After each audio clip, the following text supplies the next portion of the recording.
अभी बैसाख का महीना चल रहा है मेरी जीजियों। मिट्टी के पात्र का जल, मिट्टी के पात्र का जल, कोई मटकी हो, मटकी नहीं हो तो कोई दिया हो, कोई कुल्हड़ हो, उसमें जल भर कर रखो पूरी रात। सुबह उस जल को थोड़ा सा लेकर जाओ और शिव जी को समर्पित करो। गंगेश्वर महादेव का नाम लेकर। कौन से महादेव? गंगेश्वर। वो मिट्टी के पात्र का जल जब तुम शिव जी को चढ़ाओगी और उसी जल को कटोरी में झेल कर लेकर आओगी, उसी जल को जब तुम कटोरी में झेल कर लेकर आओगे, जिनकी आंखों में रोग हो जाता है, श्रवण शक्ति में रोग हो जाता है, जिनके फेफड़ों में से सांस लेने में आवाज आती है खरखराहट की, जिनकी नासिका का स्वर बंद रहता है, कोई ना कोई स्वर उसके बंद ही रहते हैं नासिका के, उस व्यक्ति को यदि बैसाख के महीने में मिट्टी के पात्र में रखा हुआ रात्रि का जल गंगेश्वर महादेव के नाम से शिव जी को चढ़ाया जाता है और वही जल को उस व्यक्ति को पिलाया जाता है, तो नेत्र, श्रवण, नासिका और जो फेफड़ों में से खरखराहट की आवाज आती है वो धीरे धीरे अपने आप बंद होना प्रारंभ हो जाती है। गंगेश्वर। और इसी जल की प्रधानता, इसी जल की प्रधानता गंगेश्वर। बोल गंगेश्वर महादेव की जय। हर हर हर हर गंगेश्वर महादेव के नाम से स्मरण किया। मेरा एक निवेदन, आस्था चैनल पर अगर कथा चल रही है तो उनसे निवेदन है कि थोड़ी सी कथा को बढ़ाएं। आस्था चैनल वालों से निवेदन है कि पहले दिन की कथा लेट चालू हुई थी 1 घंटा, तो कम से कम 10 मिनट 12 मिनट आस्था चैनल इस कथा को थोड़ा बढ़ाए, जिससे ये कथा सभी को प्राप्त हो गए। बहुत बहुत साधुवाद है। आस्था चैनल वालों से जो निवेदन करा उनने स्वीकार करा। आस्था चैनल से सूचना आई है कि जितनी देर तक कथा चलेगी उतनी देर तक लाइव चलता रहेगा। एक बार जोरदार ताली बजाएं आस्था चैनल के लिए।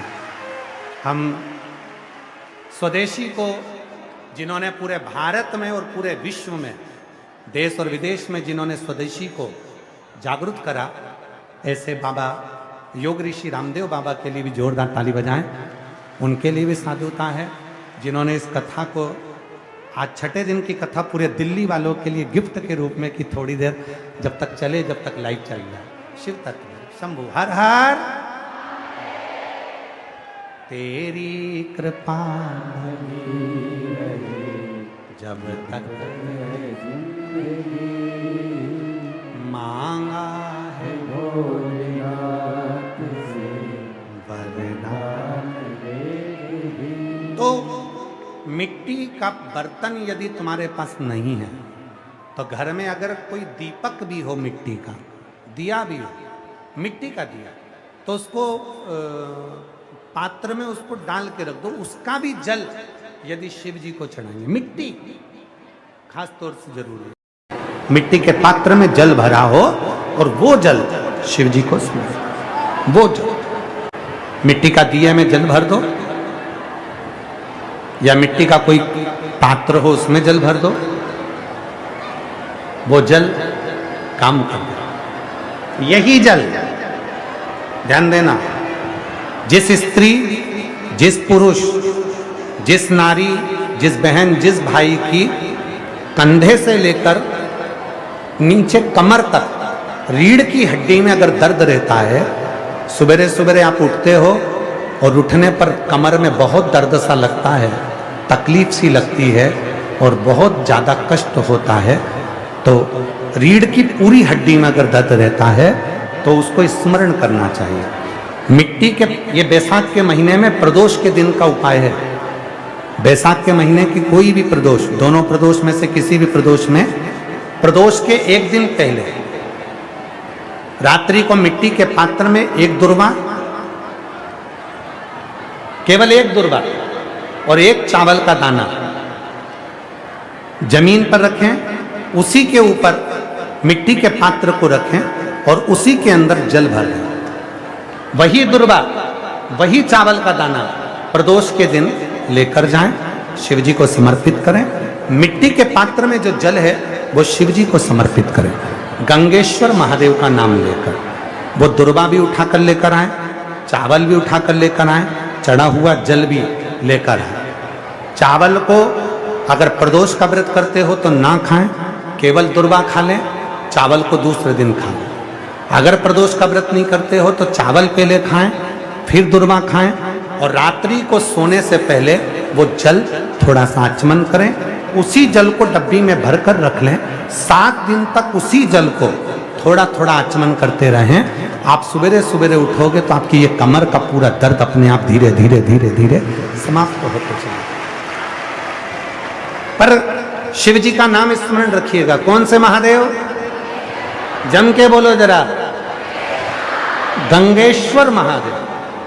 बोल गंगेश्वर महादेव की जय। गंगेश्वर महादेव का इसमें शिव की साथ, शिव की। बेटे को खूब पढ़ाओ, मना नहीं है। बेटे को लायक बनाओ, मना नहीं है। पर बेटे को इतना लायक मत बना देना कि वो अपने मां बाप को ही नालायक समझने लगे।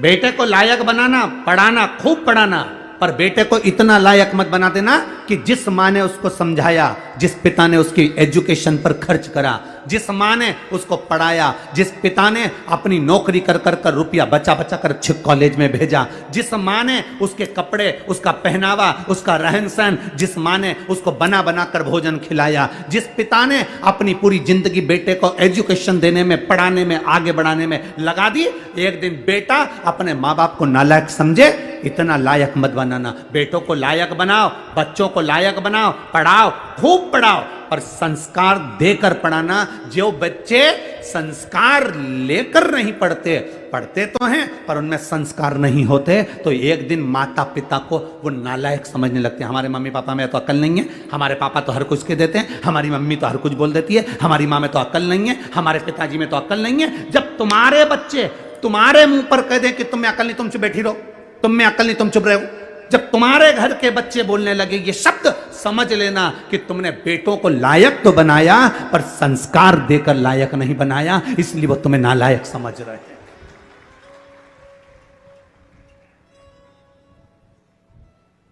खूब पढ़ाओ, हम मना नहीं करेंगे। जितनी तुम्हारी कैपेसिटी है उससे ज्यादा पढ़ाइए, जितनी तुम्हारी कमाई है उससे ज्यादा खर्च कर कर बेटों को उज्जवल भविष्य बनाइए।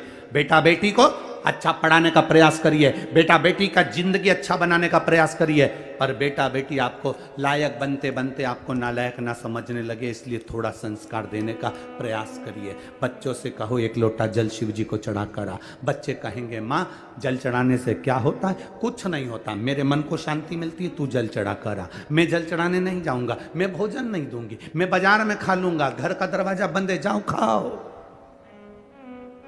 बच्चों को लायक बनाने का प्रयास करो, पर साथ में संस्कार देकर। अपने दादा दादी के पांव पड़, प्रणाम कर, चरण छू, नमन कर।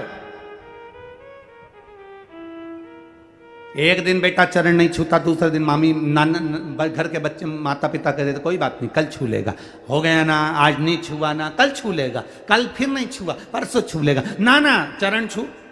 बच्चों को झुकाना, प्रणाम करना, नमन करना, आदर करना, सत्कार करना, बच्चों को ये सिखाना पड़ेगा। आज बड़ी विडंबना का जीवन, बड़ा विडंबना का समय चल रहा है।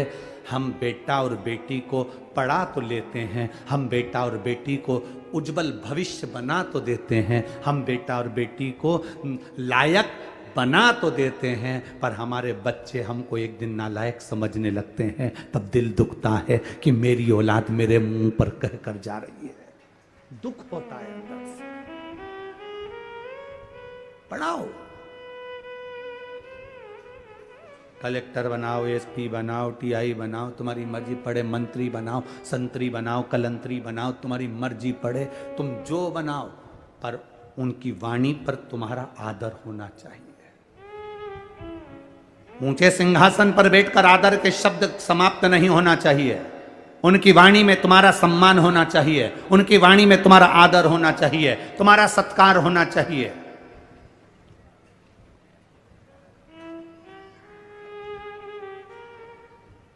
अरे बेटा एडीलैंड में, बेटी है न्यूयॉर्क। कई माता पिता रायपुर में हमसे कहते हैं, हमने पूछा क्यों साहब कहाँ रहते हो? बस गुरुजी आपकी जो कथा हो रही है ना उसके पास में हमारी बिल्डिंग है, हम वहीं सी सेक्टर में रहते हैं। अच्छा सी सेक्टर में कौन सी? तो का बस 8वें मंजिल पर, चौथे मंजिल पर हमारा फ्लैट है। हमने कहा कौन कौन घर में? मेरा बेटा तो वहाँ है और मेरी बेटी वहाँ है। बेटा एडीलैंड में, बेटी है न्यूयॉर्क। और ब्राइट बच्चों के लिए हुआ बुढ़ापा डार, तो काका क्या करोगे, ये रुपया कहाँ धरोगे? बेटा बाहर, बेटी बाहर। तो हमने कहा तुम कौन कौन हो? बस हम दोनों पति पत्नी। कहाँ रह रहे हो? फ्लैट में रह रहे हैं। अच्छा तो तुम दोनों अपने बेटा बेटी के पास क्यों नहीं चले जाते? बस अब विचार तो करा है, पर बेटे के यहाँ एक बार गए थे तो अब वहां पर हमारा मन नहीं लगा तो हम वापिस आ गए। बेटी के यहाँ वहां भी मन नहीं लगा तो हम वापिस आ गए। तुम जब बीमार पड़ते होगे, तकलीफ होती होगी, शरीर में कष्ट होता होगा, या तुम्हारे घर में मेहमान आते होंगे, तो सामान कौन ला कर देता है? तो मैं डॉक्टर को दिखाने कौन जाता है? तो कहती है हमारे पड़ोसी बहुत अच्छे हैं, उनका बेटा है ना, उनकी बेटी है ना, हमको गाड़ी में बिठाकर वो तुरंत डॉक्टर को दिखाने चले जाते हैं। हमने कहा फिर एक काम करना, फ्लैट भी पड़ोसी के बेटे को देकर जाना।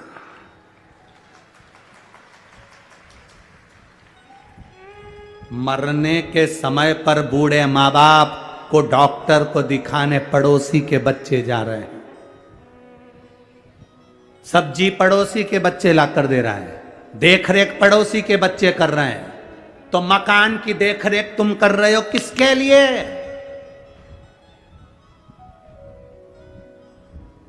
किसके लिए? आसक्ति नहीं जा रही। हमने कहा एक काम करो न, जब पड़ोसी का बच्चा इतना कर रहा है तो एक काम कर दो, उसको थोड़ा बहुत तो अपनी प्रॉपर्टी दे। अरे गुरुजी कैसे लेके जाना? डॉक्टर को दिखाया है तो क्या प्रॉपर्टी दिया है? सब्जी ला के दे देता कि प्रॉपर्टी दे रहे? तो तुम्हारे बेटे तुमने बड़े करे थे तुम्हारी सेवा के लिए, वो तुम्हारी सेवा नहीं कर रहे, तो तुम किसके भरोसे? किसके? अखबारों में देखो, अखबारों में जरा पढ़ना, कभी पुराना कई जगह का आपको मिलेगा। बुढ़ा बुढ़ी मर गए, बेटों को सूचना दे दी कि आ जाओ अंतिम संस्कार करने, तो कहते हैं ऑनलाइन करा देना। बाद में जब मर गए, अंतिम संस्कार भी मोहल्ले के लोगों ने कर दिया, तब बेटा बेटी आए, जमीन जायदाद बेच के पैसा लेके चले गए, पर माँ बाप का पिंडदान तक नहीं करा। ये जीवन है मानव का। किसके लिए जी रहे? हम किसके लिए अपनी जिंदगी जी रहे हैं? अरे बेटा एडी लैंड में, बेटी है न्यूयॉर्क। और ब्राइट बच्चों के लिए हुआ बुढ़ापा डार्क। ओ काका क्या करोगे, ये रुपया कहाँ धरोगे?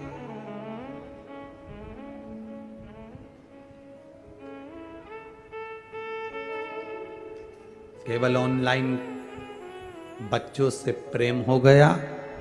ऑनलाइन प्रेम, बच्चे वहां बैठे हैं, 2 साल में 4 साल में एक बार आते हैं और माता पिता खुश होकर कहते हैं मेरे बच्चे को समय नहीं मिलता, इतना व्यस्त इतना व्यस्त इतना व्यस्त, मेरे बच्चों को समय नहीं मिलता, मेरे बच्चों को तो समय नहीं मिलता। मेरा बेटा तो वहां है, मेरी बेटी तो वहां, मेरा बेटा तो वहां, मेरी बेटी।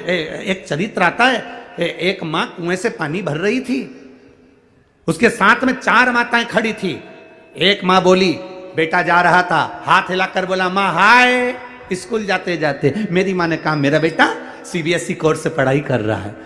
दूसरा बेटा जा रहा था, माँ को हाथ हिलाकर बोला माँ जा रहा हूं, जा। मेरा बेटा अंग्रेजी स्कूल में पढ़ रहा है।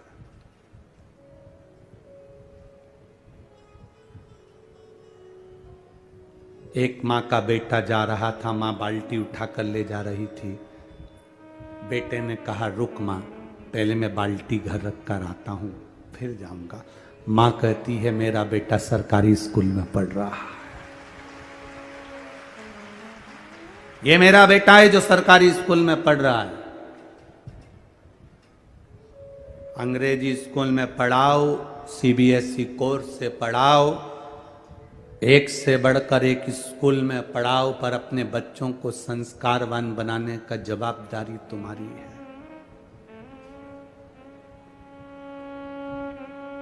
क्या करोगे बाद में? क्या करोगे?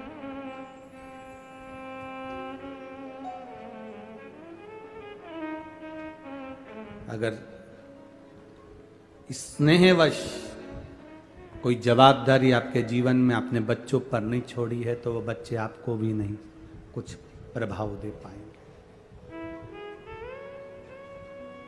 दीजिए।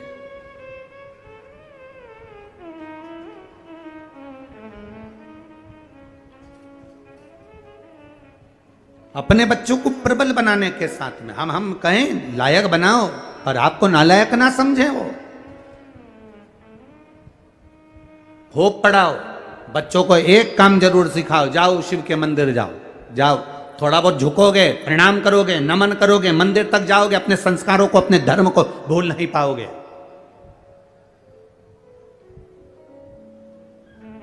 जिस बेटे को भगवान ब्रह्मा जी ने वर दे दिया, जिस बेटे को सब कुछ दे दिया, ब्रह्मा जी प्रसन्न होकर मेरा बेटा मेरा बेटा मेरा बेटा करके सब कुछ दे दिया। ब्रह्मा जी ने पूरे वर, पूरे आशीर्वाद जो दे सकते थे बेटे को दे दिया। सारे वर, सारे आशीर्वाद ब्रह्मा जी ने अपने पुत्र सिंदूर को दे दिए, सारे वर। मेरी जीजियों, ब्रह्मा जी जैसी गलती मत करना। ब्रह्मा जी ने सारे वर ब्रह्मा जी ने अपने बेटे सिंदूर को दे दिया। तुम वो गलती मत करना कि पूरी चीज अपने घर के बच्चों को दे दो। एक इतनी बड़ी लोहे की पेटी यहाँ से जाते जाते खरीद लो, उसमें भले कुछ मत रखो, जाते जाते 2-4 पत्थर उठा के ले जाओ, पुरानी साड़ी में लपेट के पेटी में रख दो, बउए आए उसके पहले पेटी पत्थरों से भर लो। बताना मती बहुओं को, बोलने की जरूरत नहीं है बहुओं को कि इसमें पत्थर भरा है, इसमें कुछ भरा हुआ है। बस दिवाली का समय आए, बहुओं से कहना थोड़ा पेटी हटाना, मेरे को सफाई करना है। बहुएं पेटी हटाएंगी, सफाई कर देना, बहुओं को भी लगेगा कुछ है। मरती मर जाना, पर बहुओं के सामने कभी पेटी मत खोलना, कभी मत खोलो। अंतिम समय आए, यम के दूत तुम्हें बंदी बनाने आए, तुम्हें लगने लगे कि मैं मर रही हूं, तो मरते मरते घर की बहू को बुलाकर, एक किसी भी बहू को, बड़ी हो छोटी हो, किसी के हाथ में चाबी दे जाना, बेटा सब बांट लेना हो, अब मैं चली। बहुओं इतनी समझदार हैं, 13 दिन पेटी नहीं खोलेगी, क्योंकि घर में नंदे आई हुई हैं, हिस्सा देना पड़ेगा तो पेटी छुपा देगी। बहुओं ने इतनी जल्दी पेटी को खोलेंगी नहीं, छुपा देंगी।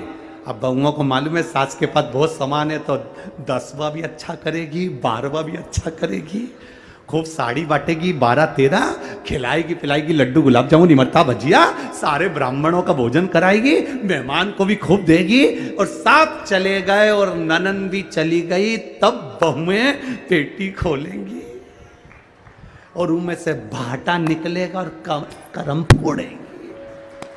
अब अपने को टेंशन नहीं, अपन तो गए, अपना काम हो गया ना।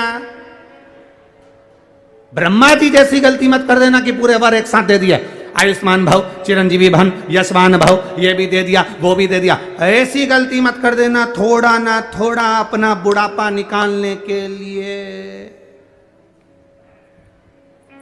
कमर में खोस के रखो, थोड़ा ना थोड़ा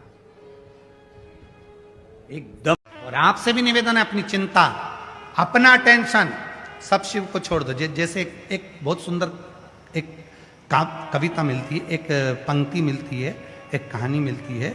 एक गुरु और एक शिष्य दोनों जा रहे थे। गुरुजी बड़े बेधड़क चल रहे थे और शिष्य को बड़ा डर लग रहा था, बेचैनी हो रही थी, टेंशन हो रहा, बहुत चिंता। गुरुजी बेधड़क चल रहे हैं और चेले को चिंता हो रही है, टेंशन हो रही है। चेले को चिंता व्यापने लगी, टेंशन होने लगी। अब गुरुजी ने पूछा, बेटा क्या बात है, क्यों चिंता कर रहा है, क्या टेंशन हो गया तुझे, क्या हो गया तुझे, क्या चिंता, क्या टेंशन हो गया तुझे? कहा कि गुरुजी मेरे पास एक सोने की एक मुद्रा है, सोने का एक सिक्का है, मुझे डर लग रहा है कि मेरा सोने का सिक्का कोई ले ना ले, मेरा सोने का सिक्का कोई चुरा ना ले, मेरा सोने का सिक्का कोई उठा ना ले, मुझे भय लगा, मुझे डर लगा, कहीं मेरा ये सोने का सिक्का कोई ले ना ले, कोई सोने का सिक्का छुड़ा ना ले। तो गुरुजी ने कहा कि कोई बात नहीं, चल आगे चले। एक भिक्षुक मिला, भिखारी, कहा भूख लग रही है। गुरुजी ने चेले से कहा तेरे पास कुछ भोजन का हो तो इसको दे दे, तेरे पास अगर कुछ भोजन का हो तो दे दे इसको। गुरुजी कुछ भी नहीं। तो गुरुजी ने कहा एक काम कर, फिर तेरे पास में जो सोने की मुद्रा है ना वो ही दे। गुरुजी के कहने पर चेले ने सोने की मुद्रा उस भिखारी को दे दी। अब चेला बड़ा आनंद के साथ चल रहा था, अब उसको भय नहीं था, डर नहीं था, बात करता, चित करता, बहुत अलमस्त होकर चल रहा था। गुरुजी ने पूछा तू पहले चल रहा था और अब चल रहा है? तो गुरुजी से कहता है पहले मुझे डर लग रहा था, सोने की असरफी है, कोई मार देगा, लूट लेगा, कोई मुझे समाप्त कर देगा, कोई मेरी चोरी कर लेगा, और अब तो मैंने दे दी, अब मुझे डर नहीं है। तभी गुरु ने कहा बस इतना ही है, धन वहीं तक अच्छा लगता है जहां तक अपनी पूर्ति हो जाए। जब धन बढ़ने लगता है तो चिंता व्यापने लगती है, कहीं टैक्स वाले आएंगे, कहीं कोई आएगा, कहीं कोई आएगा, टेंशन में पूरी जिंदगी निकल जाती है, रात को नींद नहीं आती है, चिंता में ही पड़ा रहता है, 24 घंटे चिंता ही चिंता व्यापती रहती है। तब एक काम करो, अपने जीवन का जैसे सोने का सिक्का भिक्षुक को दे दिया, भिखारी को दे दिया, वैसे ही अपने जीवन की पूरी चिंता महादेव के चरणों में ले जाकर छोड़। महादेव के अब सौंप दिया इस जीवन का सब भार तुम्हारे हाथों में है, हार तुम्हारे हाथों में और जीत तुम्हारे। अपने जीवन का सारा जो भी है सर्वस्वता उसको दे दीजिए, सर्वस्व। और जब सर्वस्वता दे दी तो फिर नहीं सोचा, फिर नहीं सोचा।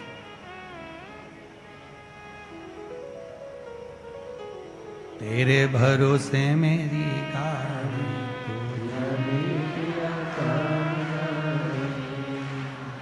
तेरे भरोसे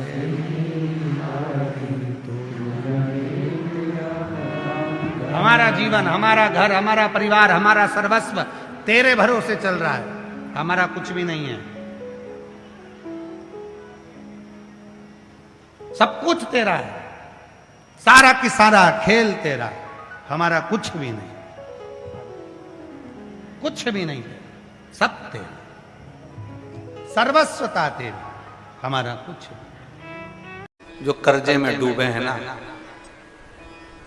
बहुत कर्जा देना है गुरुजी, बहुत तकलीफ में जिंदगी चल रही है। हम बहुत जगह जाते हैं, प्रार्थना करते हैं, निवेदन करते हैं, बहुत जगह जाकर हम कहते हैं, प्रार्थना करते हैं, निवेदन करते हैं, रिटर्न बड़ा होता है। हम बहुत जगह जाकर बोलते हैं, बहुत कर्जा है गुरु जी, बहुत कर्जा, बहुत कर्जा। हमने पहले भी कहा कर्जे का मतलब ही है कर कर कर जा, उसी का नाम है पहले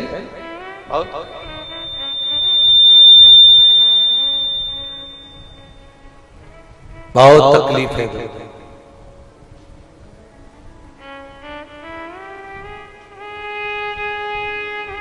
दूध के अंदर कुछ मात्रा में शक्कर मिलाकर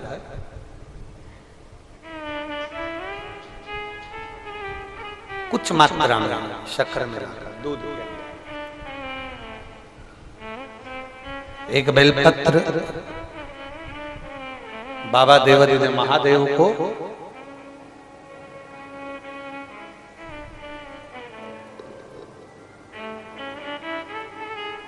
भगवान शिव को जब आप समर्पित करें तो जैसे ये शिवलिंग है और शिवलिंग की जो जलाधारी है, जलाधारी की ओर इस डंडी का मुख, जलाधारी की डंडी की, जलाधारी की ओर इस डंडी का मुख, ये से जलाधारी इधर है तो ये डंडी का मुख शिवलिंग पर इधर की ओर। दूध में कुछ मात्रा में मिली हुई शक्कर, कुछ मात्रा। हमेशा एक बात याद रखना कि जब भी सूर्य नारायण भगवान को जल दिया जाता है या शंकर भगवान को कोई जल समर्पित किया जाता है, शिव जी को जल चढ़ाया जाता है, तो जो जल चढ़ाने वाला पात्र होता है जिसमें जल भरा है या दूध भरा है या सामग्री भरी हुई है और आपको अभिषेक करना है, शंकर भगवान से अपने मन की कामना वाला पूजन करना, प्रयास करना। शक्कर डाल दी, कई लोग उसमें दूध में शक्कर को हिला दिए, मिला दिए ना, जल भरा, जल में कुछ आ गया, उंगली डालकर निकाल दिया या कोई पत्ते से या कोई फूल से या कोई सामग्री से निकाल दिया ना। हमने पहले भी कथा में कहा है वृक्ष से तोड़े हुए फूल, और यहां तक एक कथा में वर्णन किया कि एक फूल ऐसा भी है जो तोड़ा नहीं जाता, जमीन पर गिरा हुआ फूल। कौन सा बताया था? पारिजात। उस फूल को तोड़ा नहीं जाता, वो फूल जमीन पे गिरना चाहिए, जमीन पर गिरेगा, उठाओगे तब शंकर को चढ़ेगा, वो पारिजात का फूल।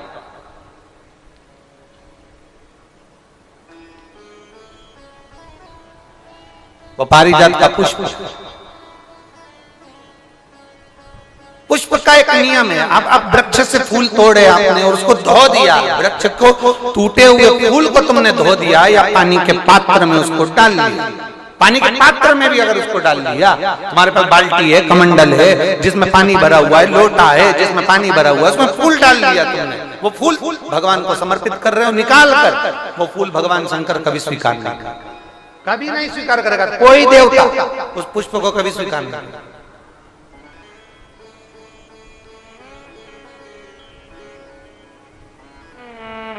और मैंने तेरे ही बाबा तेरे ही भरोसे, आप विश्वास के साथ उसको भजोगे, उसको विश्वास के साथ रमोगे, वो प्राप्ति है। अगर हमने फूल, फिर निवेदन है, दूध चढ़ाने वाले व्यक्ति याद रखना, बहुत कर्जा है, बहुत कर्जा, चूक ही नहीं रहा है। आज शिवरात्रि है, 5 शिवरात्रि को आपको ये कर्म करना, 5 शिवरात्रि, 5 के बाद में फिर अपन बात करेंगे। तुम्हारे नगर में जब कथा हो, तुम्हारे आसपास में कथा हो, तब जरूर आना और पत्र लिख कर देना कि 5 शिवरात्रि का उपाय करा था और फल मिला। 5 शिवरात्रि, बेलपत्री की डंडी का मुख जलाधारी की ओर है, दूध में शक्कर मिलाना, शक्कर मिलाने का मतलब है दूध का पात्र, उसमें शक्कर डाल दी, पर हाथ नहीं डाला, चम्मच नहीं डाली, फूल नहीं डाला, उसको हिलाया नहीं गया। यहां तक शास्त्र कहता है शंकर को चढ़ाने वाले जल का जो पात्र होता है, जिसमें जल भरा होता है, जल का जो पात्र होता है, शिव जी को जल चढ़ाने वाला, बहुत अब हम क्या वर्णन करें, बोलेंगे तो आप कहते हो गुरु जी आप तो ना जाने कहाँ के नियम लेकर आते हो, ना जाने कहाँ। कई लोगों की आदत होती है कि शिव जी को भी राम झारे से जल चढ़ाना।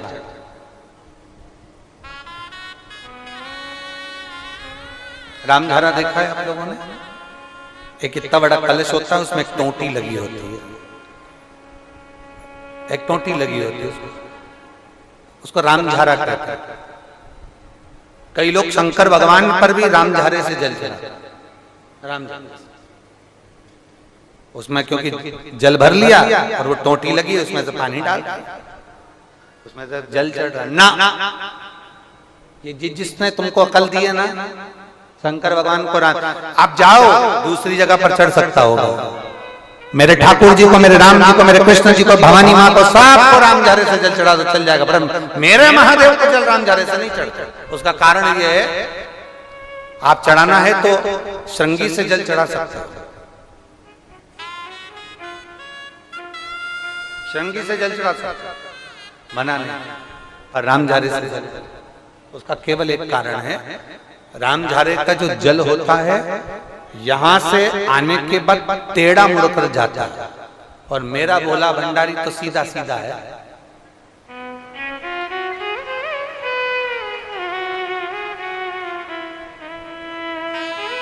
फिर वो भी बहुत घूम फिर के तेरे पास आता है, बहुत घूम फिर। सहजता में भगवान शिव को रिझाने का प्रयास, सहजता, सरलता में भगवान शंकर को मनाने का प्रयास। सीधा जल का पात्र लिया, बाबा पर डाल, धीरे धीरे डालो, तुम्हारी मर्जी पड़े जैसा डालो, पर आराम से बाबा को समर्पित कर। जैसा जल का पात्र है तुम्हारे। अब कोई कहता है गुरुजी भगवान शंकर को जल चढ़ाने के लिए चांदी का लोटा चाहिए, तांबे का लोटा चाहिए, स्टील का लोटा चाहिए, पीतल का लोटा चाहिए, कांसे का लोटा चाहिए, मट्टी का लोटा चाहिए, कौन सा लोटा चाहिए? शिव पुराण में ये कुछ भी नहीं लिखा। तुम्हारी श्रद्धा, तुम्हारा विश्वास। अभी इससे पहले वाली कथा में हमने कहा था, कई लोगों ने एक नियम बना लिया कि चांदी की बेलपत्र भगवान को चढ़ा। कहीं लिखा है? अगर किसी पुराण में लिखा हो कि चांदी की बेलपत्र चढ़ाना तो हमको जरूर बताना, सोने की बेलपत्र चढ़ाना तो हमको जरूर बताना कि शिव पुराण में इस जगह पर लिखा है कि चांदी की बेलपत्र चढ़ाओ, सोने की बेलपत्र चढ़ाओ। नहीं, शिव पुराण में लिखा है बेलपत्र समर्पित करो। न चांदी न सोना मेरे भगवान के दिल में निवास करती है, ये बेलपत्र के वृक्ष की बेलपत्र जो शंकर को प्रिय है, जो शिव की प्रियता है, शंकर की आनंदता है जिस बेलपत्र।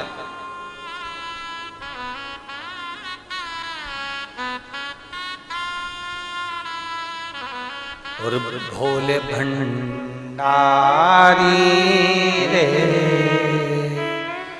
दूर करो दुख मेरा, ओ त्रिपुरारी रे दूर करो दुख मेरा। बड़ी दूर से आई बाबा, बड़ी दूर से आई बाबा, दूर करो दुख मेरा। हरे त्रिपुरारी दूर करो दुख मेरा। भोले भंडारी रे करो दुख मेरा। आप समर्पित करिए बेलपत्र की डंडी का मुख इधर, जलाधारी की ओर, जल चढ़ा, दूध चढ़ाया, शक्कर मिला हुआ, और दूध चढ़ाने के बाद में एक छोटे से पात्र में उस दूध को झेल लीजिए, फिर बाद में जल चढ़ाया। पहले पात्र में दूध को झेल लिया, उसके बाद में जल चढ़ाया, फिर जल चढ़ाया। वो जो दूध लेकर आए हो उसका एक बिंदी अपने दरवाजे पर या अपनी अलमारी पर या अपने व्यापार के स्थान पर दूध की एक उंगली, मात्र उतना ही दूध लेकर, उसको पीना नहीं है, उतना ही दूध लेकर आना है, केवल एक उंगली जो लग जाए द्वार, और थोड़ा मंदिर से थोड़ा जल्दी आने का प्रयास करना, क्योंकि वो दूध का जो पात्र है ना, कई लोग बहुत चतुर होते हैं, वो सूख जाता है तो उसमें एक्स्ट्रा पानी मिला लेते हैं, जिससे गीला हो जाए फिर चिपका देते हैं। दुनिया में चतुर लोग बहुत सारे पड़े हुए हैं। थोड़ा जल्दी आ जाओ मंदिर से, जिससे वो दूध की एक बूंद जो दूध लेकर आए वो सूखे ना। उस दूध की एक बूंद भी अगर आपने 5 शिवरात्रि कर लिया, 5 शिवरात्रि के बाद बात करेंगे कि कर्जा कितना रह गया और कितना चूका, फिर बात करेंगे, बात विचार कर। वो शिव औघड़ी है, शंभु औघड़ी है। दूध में शक्कर मिलाकर चढ़ाने पर या गुड़ मिलाकर चढ़ाने पर या शंकर भगवान को जो अपन दूध में थोड़ी सी मिष्ठान डालकर जो दूध चढ़ाते हैं ना, उसका फल कितना होता है आप शिव महापुराण में उसको पढ़ सकते हैं, उसका स्मरण कर सकते हैं, उसका अध्ययन कर सकते हैं। एक बात पूछें, आप लोगों से उत्तर दे सकते हो क्या? ए मुंबई की जीजी, मीरा भयंदर वालों, दोगे उत्तर? पक्के में? ठीक है। शास्त्र कहते हैं कि पति परमेश्वर है। शास्त्र कहते हैं कि पति परमेश्वर का रूप है। पति जल मांगे आप जल दीजिए, पति दवाई मांगे आप दवाई दीजिए, पति बेग मांगे आप बेग दीजिए। पर मैं आपसे एक बात पूछना चाहता हूं, शिव महापुराण में शिव और शक्ति दोनों की बराबर की कथा है। अगर पति परमेश्वर है तो पत्नी क्या है?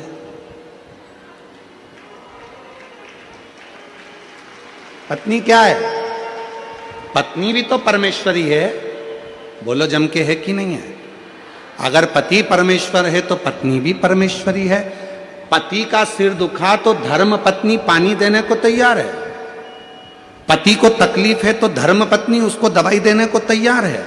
पर शिव पुराण कहती है जब धर्म पत्नी को भी तकलीफ आए तो पति भी तो एक गिलास पानी ला कर दे, वो भी तो दवाई ला कर दे, वो भी तो पास में खड़ा हो, तो धर्म पत्नी। आज बहुत बड़े बड़े लोग कह देते हैं कि शिव जी को जल बाद में चढ़ाना, पहले पति को जल जरूर देना। तो हम कहेंगे बहुत अच्छे से जल दीजिए, पर साथ में एक बात और कहिए कि घर की अगर पत्नी बीमार पड़ी है तो पति का भी फर्ज है कि एक गिलास पानी उसके भी दुख में आकर उसको खड़े होकर दे सकते, उसको दे सकते। मेरी जितनी जीजियां बैठी हैं, कई लोग कहते हैं ये सियोर वाला महाराज हमेशा जीजियों का पक्ष लेता है। भाई हूं आपका, पक्ष में तो हमेशा रहूंगा, पक्ष में तो हमेशा रहूंगा।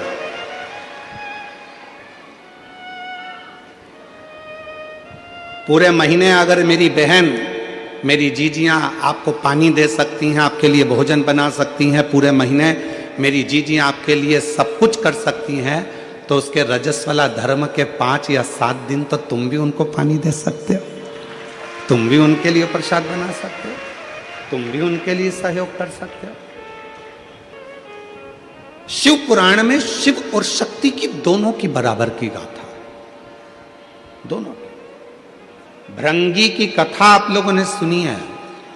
भृंगी मुनि ने शंकर भगवान की परिक्रमा करी और शंकर भगवान की परिक्रमा करने में इतना शिव की भक्ति में इतना डूब गए थे कि पार्वती को अलग छोड़ दिया था और शिव की दोनों बीच में बैठे थे, तो दोनों के बीच में से भृंगी बाबा निकल गए।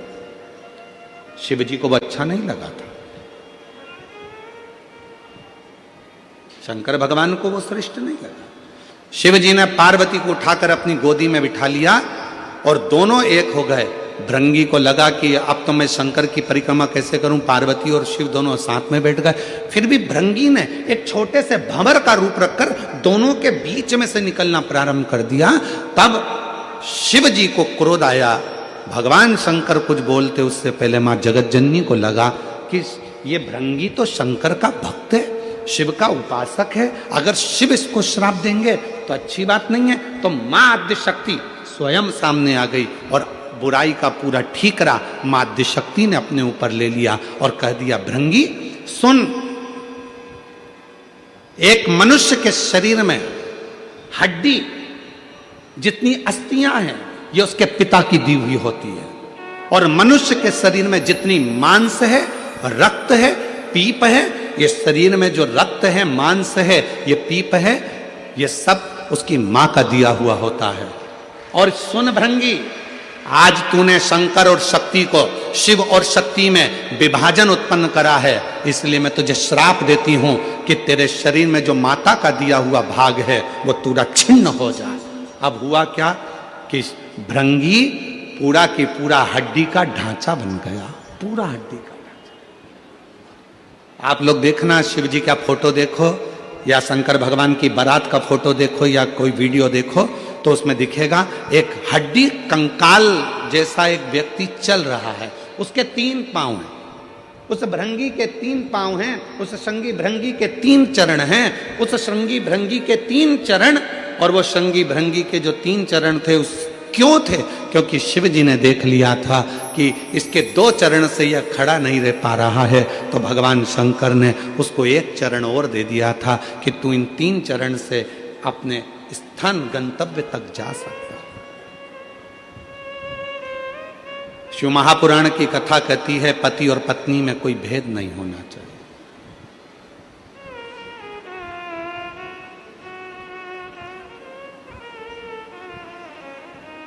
शिव महापुराण की कथा कहती है स्त्री और पुरुष में कोई भेद नहीं होना चाहिए।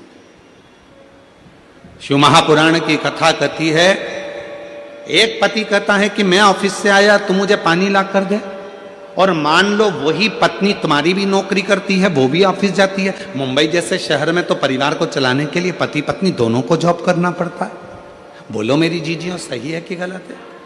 मुंबई जैसे शहर में अगर रह रहे हैं, कितना कितना खर्चा है, जरा विचार करिए। लाइट का खर्चा, गैस की टंकी का खर्चा, फ्लैट का खर्चा, पानी का खर्चा, वॉचमैन का खर्चा, कितना खर्चा, गाड़ी का पेट्रोल डीजल का खर्चा, कितना खर्चा है मुंबई में। अगर छोटे गांव में, छोटे शहर में थोड़े में काम हो जाता है, तो मुंबई जैसे, दिल्ली जैसे, बेंगलोर जैसे, हैदराबाद जैसे बड़े शहर में थोड़े में काम नहीं होता। यहाँ तो जितने घर के सदस्य होते हैं सबको मेहनत करना पड़ती है। यहाँ घर में जितने सदस्य हैं सबको काम करना पड़ता है, तब जाकर घर चल पाता है। दुनिया के लोग कह जरूर देते हैं मुंबई रहते हो, दुनिया के लोग कह देते बेंगलोर सर्विस कर रहे हो, तुम्हारा लड़का मुंबई में सर्विस कर रहा है, तुम्हारा लड़का पूना में सर्विस कर रहा है, तुम्हारा लड़का बेंगलोर में सर्विस कर रहा है। पर वो बेंगलोर में सर्विस करने वाला, मुंबई में सर्विस करने वाला, हैदराबाद में सर्विस करने वाला, उस पुणे में सर्विस करने वाले उस लड़के से तो पूछो कि उसको अगर 50,000 रुपये महीना भी मिलता है, 60,000 रुपये महीना भी मिलता है, तो उससे पूछो कि उसका कितना रुपया बच पाता होगा। मालूम पड़े 1 महीने में धीरे धीरे धीरे धीरे पूरा खर्च कर देता होगा, कुछ हाथ में नहीं रह पाता होगा। तब विचार करता होगा कि थोड़ा बहुत मेरे बच्चे की पढ़ाई में कहां से लगाऊंगा। कहना सरल है, बोलना सरल है। तो यहां तो पति और पत्नी को दोनों को साथ चलना पड़ता है, पति और पत्नी को दोनों को साझा कर कर चलना पड़ता है। यहां दोनों को मेहनत करना पड़ती है। भेद क्या? पति ऑफिस गया, पत्नी ऑफिस गई। पति क्या आस लगा कर बैठा है कि मैं घर जाऊंगा तो मेरी पत्नी मुझे चाय बना कर दे, मेरी पत्नी मुझे पानी ला कर दे। तो पत्नी भी तो बेचारी सोचती होगी कि आज मैं घर जा रही हूं, बहुत थक चुकी हूं।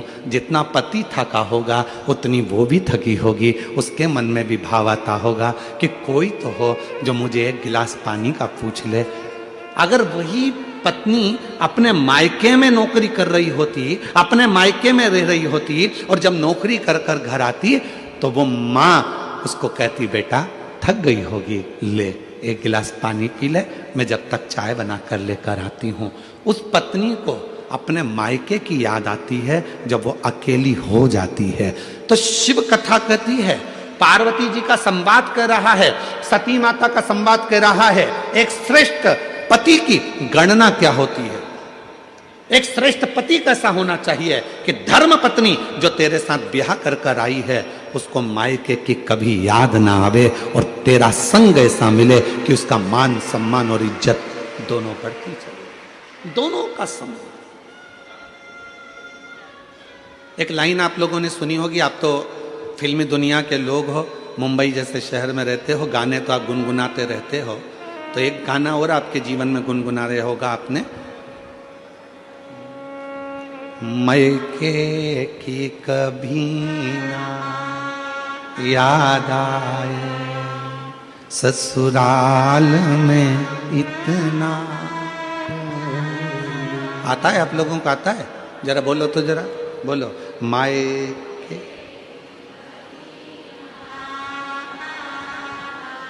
ससुराल में इतना,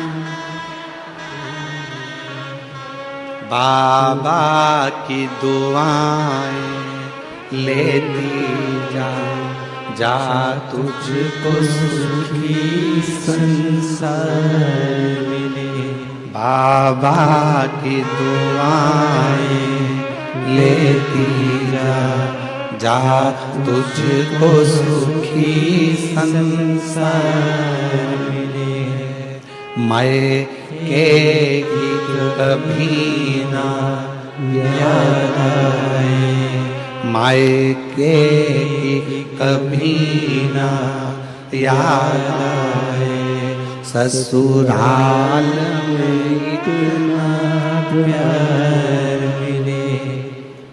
ये कितनी पवित्र कथा, कितना पवित्र भाव। कब मायके की याद नहीं आएगी? लड़की को ससुराल जाने के बाद मायके की याद कब नहीं आती?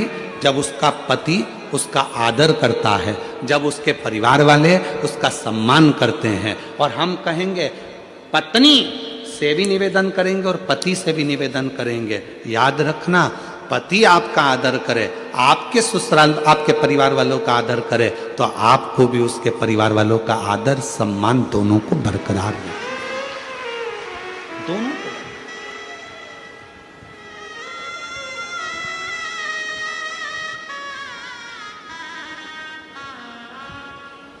हम आप लोगों से पूछें तो आप लोग बताएंगे, हम कई लोगों से पूछते हैं, क्यों शिव जी को जल क्यों चढ़ाती हो? एक लोटा पानी क्यों चढ़ाती हो? एक लोटा जल क्यों चढ़ाती हो? एक लोटा जल क्यों चढ़ाती हो? तुम्हारा पति मना करता है जल चढ़ाने के लिए, मत जा। कई बार पति कह देता है, क्यों जा रही है भीड़ में, क्यों जाती हो, क्यों एक लोटा जल चढ़ाती हो? मेरी जितनी जीजियां बैठी हैं, इनके दिल की बात कहूं तो छोटी बात नहीं होगी। इन माताओं से जाकर कोई पूछे कि एक स्त्री, एक नारी, एक बेटी शंकर को जल क्यों चढ़ाती है? अपने लिए नहीं, जल चढ़ाऊंगी मेरा पति अच्छा रहे, उसका स्वास्थ्य अच्छा रहे, उसकी तरक्की हो जाए, उसकी नौकरी हो जाए। पत्नी जल चढ़ाती है अपने पति के लिए, एक माँ जल चढ़ाती है अपने बेटे के लिए, मेरे बेटे के यहाँ संतान नहीं है, बाबा उसको औलाद हो जाए, बाबा मेरे एक बेटे की जॉब नहीं है, उसकी जॉब लग जाए, बाबा मेरी बेटी की यहाँ तकलीफ है, बाबा उस बेटी का दुख मिट जाए। एक माँ जल चढ़ाती है अपने बच्चे के लिए, अपने बेटे के लिए, अपनी बेटी के लिए। एक पत्नी जल चढ़ाती है अपने पति के लिए। एक दादी जल चढ़ाती है अपने नाती पोते पंती बेटा बहू सब के लिए। जरा विचार करिए, एक स्त्री केवल एक ऐसी होती है, करवा चौथ का व्रत भी करती है तो पति के लिए, तीज का व्रत करती है अखंड सौभाग्य पति के लिए, संतान सप्तमी का व्रत करती है अपनी औलाद के लिए। कोई सा व्रत एक नारी का ऐसा नहीं है जो नारी खुद के लिए करती हो। जितने व्रत हैं सारे दूसरे के लिए हैं, वो भारत की नारी है। वो भारत की नारी है जो अपने लिए कम जीती है और जगत के लिए ज्यादा जीती है, अपने परिवार के लिए ज्यादा जीती है, अपने कुटुंब के लिए ज्यादा जीती है। वो भारत की नारी है।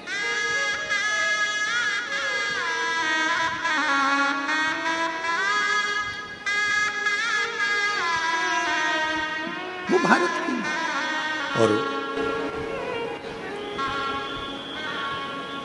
उसके बाद भी लोग कह दें कि मंदिर क्यों जा रही हो, क्या करोगी जाकर, पहले हमारा पांव का जूता ला कर दे दो, पहले बैग ला कर दे दो, पहले ये सामान। वो कह रही है मैं सब ला कर दूंगी, पर पहले शंकर को एक लोटा जल इसलिए चढ़ा रही हूं, तुम ऑफिस के लिए यहां से निकल कर जाओ तो खुश होकर जाओ और वापिस आओ तो खूब आनंद के साथ आओ, इसलिए एक लोटा जल चढ़ा रही। पर कौन समझाए? बुद्धि में जब अहंकार भर जाता है, बुद्धि में जब अहम आ जाता है, बुद्धि में जब बहुत ज्ञान का अभिमान आ जाता है, तो व्यक्ति हर कुछ बोलने लगता है। उसकी शुद्धता नहीं रहती। जैसे संध्या काल में लगाया गया दीप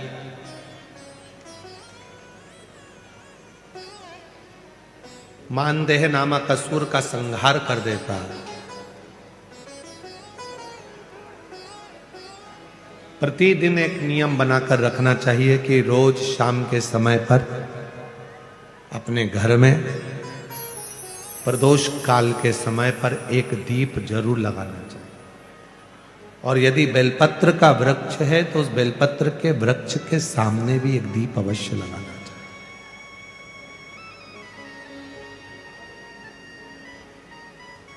6 महीने में, 3 महीने में, 2 महीने में, 1 महीने में ऐसा नियम बनाया करो कि मुझे बेलपत्र की पूजन करो।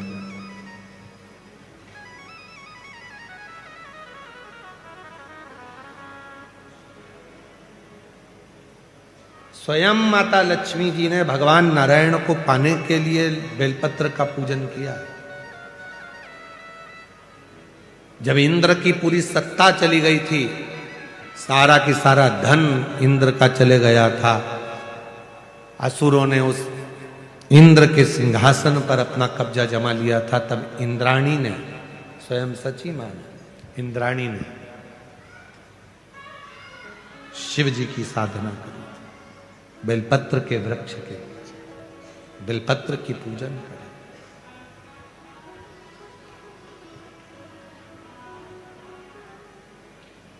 कभी दिल कर जाए तुम्हारा तो कभी महीने में, 1.5 महीने में, 2 महीने में बेलपत्र के पेड़ के नीचे जल लेकर बैठो।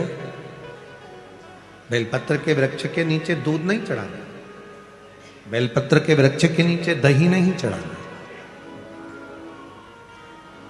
शहद घी नहीं चढ़ाना।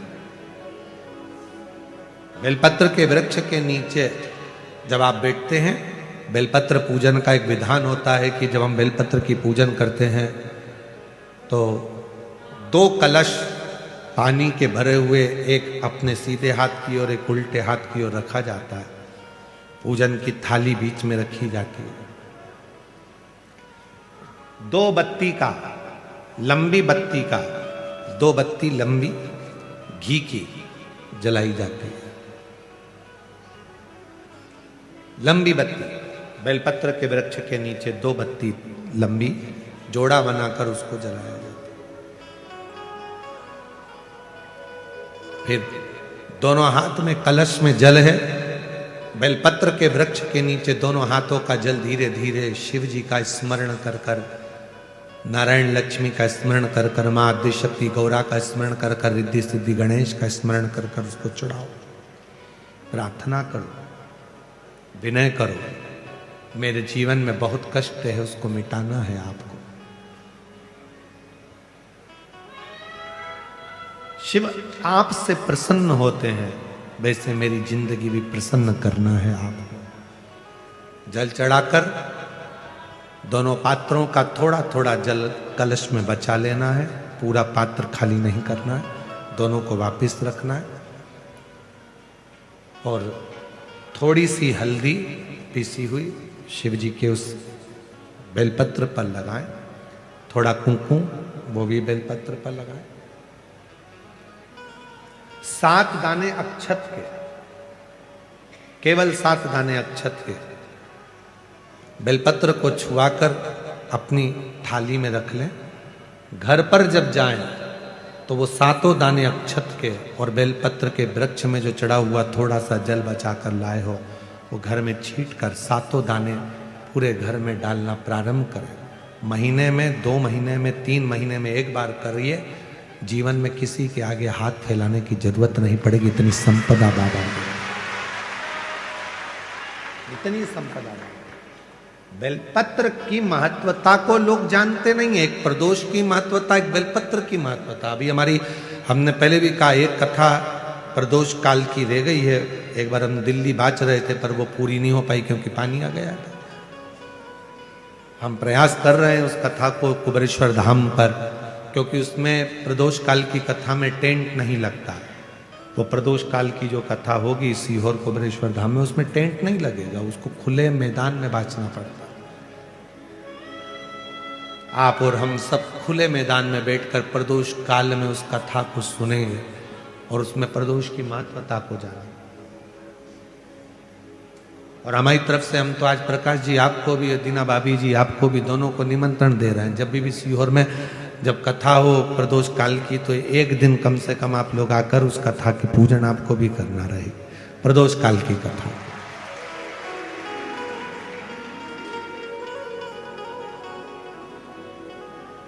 अभी तो नहीं है, पर जब भी तारीख निश्चित होगी साल 2 साल में, जब बाबा कृपा करेगा तब उसको रखेंगे। पंडाल में भले तुम्हारे लिए हम सोने के लिए पंडाल लगा देंगे, पर कथा सुनने के लिए तो आपको मैदान में ही बैठना पड़ेगा, खुले आसमान।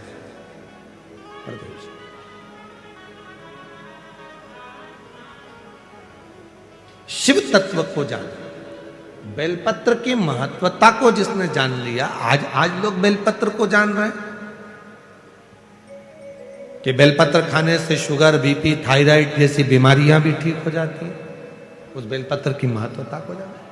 और फिर निवेदन है, आपके शरीर में कष्ट है तो बेलपत्र का सेवन करो। रोज रोज बेलपत्र वैसे ही नहीं खाना। कई बार बेलपत्र खाने से मुंह में छार छार पना जाता है, कई बार मुख का स्वाद भी कम हो जाता है बेलपत्र खाने से। तो निवेदन है, रोज रोज ना खाइए, जब जरूरत है। और जरूरी नहीं कि आप 3 पत्ती यहां से जो बेलपत्र दी जाती है, 7 दिन तक जो रोज एक बेलपत्र दी जाती है, वो तो खाने के लिए दी जाती है। पर समापन के दिन की बेलपत्र तो खाने की नहीं रहती, उसको तो ले जाकर लोग लाल कपड़े में बांध अपने घर में रख देते हैं तिजोरी में। आखिरी दिन की बेलपत्र तो वैसे भी तिजोरी का भंडार के लिए होती है। तो जो बेलपत्र होती है, जरूरी नहीं कि तुम पूरी बेलपत्र खाओगे तो दवाई असर करेगी। बेलपत्र का अग्रण्य भाग का थोड़ा सा पत्र भी यदि हम पा लेते हैं, उसको ग्रहण करते हैं, तो वो भी उतना असर करता है। और रोज खाने की जरूरत नहीं है। रोज अगर शिव मंदिर जा रहे हो, शिवालय जा रहे हो, शंकर जी के मंदिर जा रहे हो, देवालय जा रहे हो, तो बेलपत्र लाओ, वहां से मना नहीं है। उसको इकट्ठा करो, एकाग्रित कर सुखा लो। सुखाकर रोज शिव जी की चढ़ी हुई बेलपत्र को सुखाकर फिर उसका चूरा बना लो। जब तुम्हें लगे कि शुगर गड़बड़ हो रही है, बीपी गड़बड़ हो रहा है, थायराइड गड़बड़ हो रहा है, तो एक चुटकी उसमें से लेके निगल लो, पानी पी लो।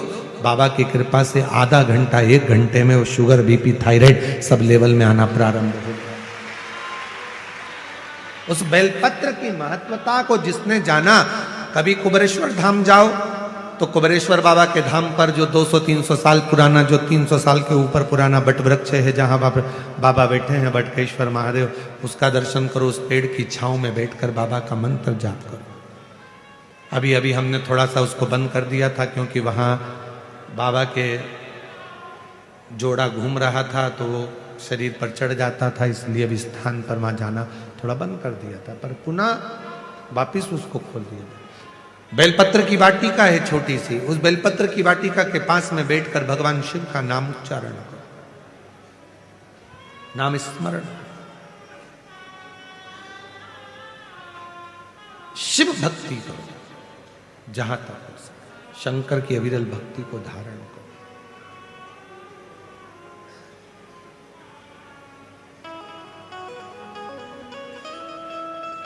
शिव की साधना, आराधना जीवन को सुख देती है। बेलपत्र का वृक्ष का पूजन अर्चना हमें आनंद प्रदान करता है। अच्छा देखिए, श्रीमद् भागवत को उठाकर देखिए, रामचरितमानस को उठाकर देखिए, आपको वर्णन मिलेगा। राम जी महाराज ने पाशुपत्य अस्त्र को अपने पास में रखा।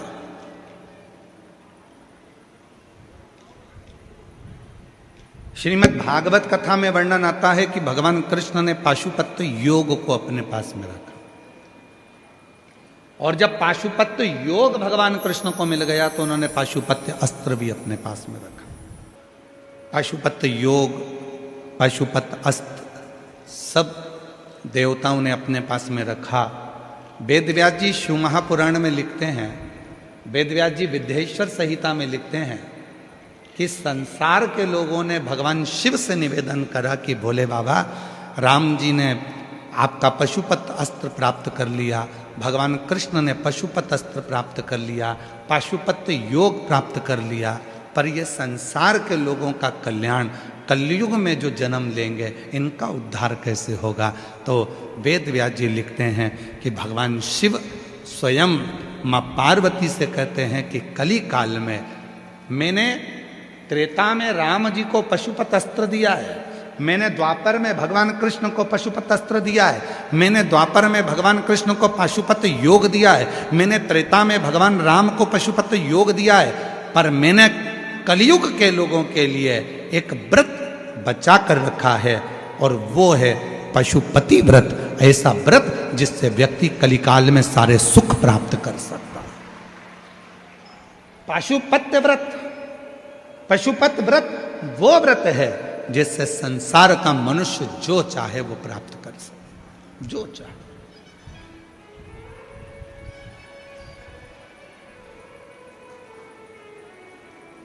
एक बहन ने एक पत्र लिखा है, जिला रेवाड़ी, पत्र जिनने लिखा है अगर वो बैठे हों तो हाथ हिला सकते हैं और आ सकते हैं। जिला रेवाड़ी से गांव जड़थल। गुरुजी प्रणाम। पहले हम लोग बहुत गरीब थे। मेरे पति का नाम छत्रपाल और मेरा नाम लक्ष्मी है। हमने बहुत सालों तक, महीनों तक हम प्रजापति हैं, तो हम लोग ईंट के भट्टे पर काम करते हैं। हमारा खुद का कोई भट्टा नहीं है, दूसरे के ईंट के भट्टे पर हम काम करते हैं, ईंट ढोते हैं। गुरुदेव, हमने अपने बच्चे की पढ़ाई ईंट ढो ढो कर 10वीं तक की कराई और 10वीं की पढ़ाई करने के बाद बेटा भी ईंट ढोने में लग गया। हमने हमारे बेटे से कहा कि बेटा ईंट तो ढो पर साथ में थोड़ी पढ़ाई भी कर। 10वीं तक सरकारी स्कूल में पढ़ाकर बेटे को भी काम पर लगाया। एक दिन बेटे ने कहा, माँ क्या जैसे दूसरे लोग सरकारी नौकरी कर सकते हैं तो क्या मैं भी कर सकता हूँ? मैंने अपने बेटे से कहा कि उसके लिए तो और पढ़ना पड़ेगा। तब मेरे बेटे ने पढ़ना प्रारंभ करा। गुरुदेव, बेटे के लिए हम इधर उधर से पैसा लाते और उसको अच्छे स्कूल में पढ़ाते। एक दिन बेटे ने पढ़ाई तो कर ली पर उसका कोई योग नहीं बना नौकरी का, तो हिम्मत हार गया। माँ, इतना पढ़ने के बाद अगर मैं ईंट के भट्टे की ईंट ढोऊं तो क्या काम?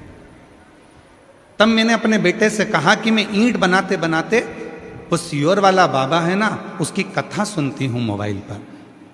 सेठ जी उसका ट्रैक्टर में कथा लगा देता है, वो सुनने को मिलती है, तू भी उसकी कथा सुन। गुरुदेव, मेरे बेटे ने 2 महीने तक आपकी कथा सुनी, पशुपतिनाथ का व्रत किया, अपनी मेहनत को 4 गुना बढ़ाया और बाबा की ऐसी कृपा शायद किसी पर हुई हो जो मेरे बेटे पर हुई है। आज मेरा बेटा फरीदाबाद में एसडीओ के पद पर नियुक्त हो गया। आज मेरा बेटा फरीदाबाद में एसडीओ के पद पर नियुक्त हो गया। शायद दुनिया में किसी पर कृपा करी तो वो मेरे बेटे पर मेरे बाबा ने कृपा करी। कहीं बैठी हो,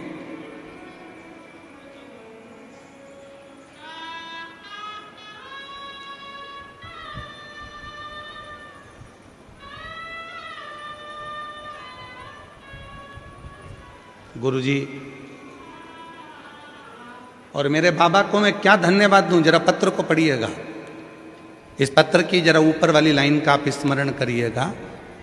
मेरे बाबा ने केवल एक नौकरी नहीं, पत्र को पढ़िए जरा, मेरे बाबा ने 3-3 नौकरी मेरे बेटे को दी है।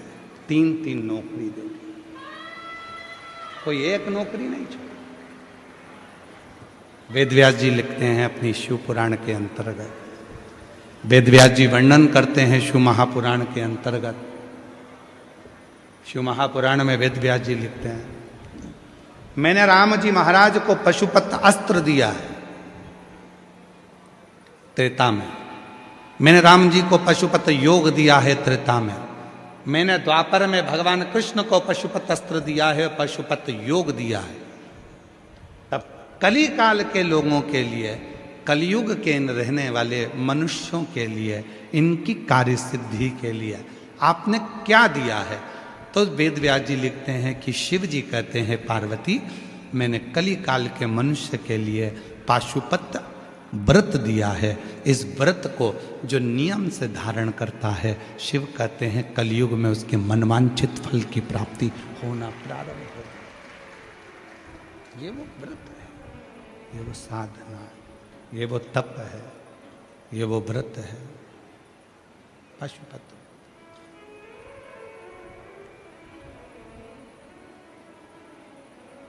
और मैंने तेरे ही भरोसे बाबा, तेरे ही भरोसे हवा बिच उड़ती जावांगी बाबा, डोर तो छड़ी ना कटी जावांगी भोले, मैं तेरी भगत शंभु, मैं तेरी भगत। शिव ने दिया है, अब संसार के लोग उसको धारण करें ना करें।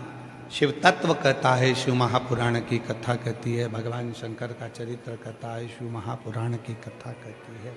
शिव तत्व कहता है कि इस संसार सागर में, इस भव सागर में शिव की साधना, शिव का तप, शिव की भक्ति बार बार जन्म और मरण के प्रपंच से दूर कर देती। हम नहीं कर सकते। हो सकता है जयपुर के लोग 14 घंटे, 15 घंटे, 10 घंटे की तपस्या करते हों, पर सियोर वाला महाराज तो 10 घंटे की जाने दो, 3 घंटे की तपस्या भी नहीं करता। हम अपनी कह रहे हैं।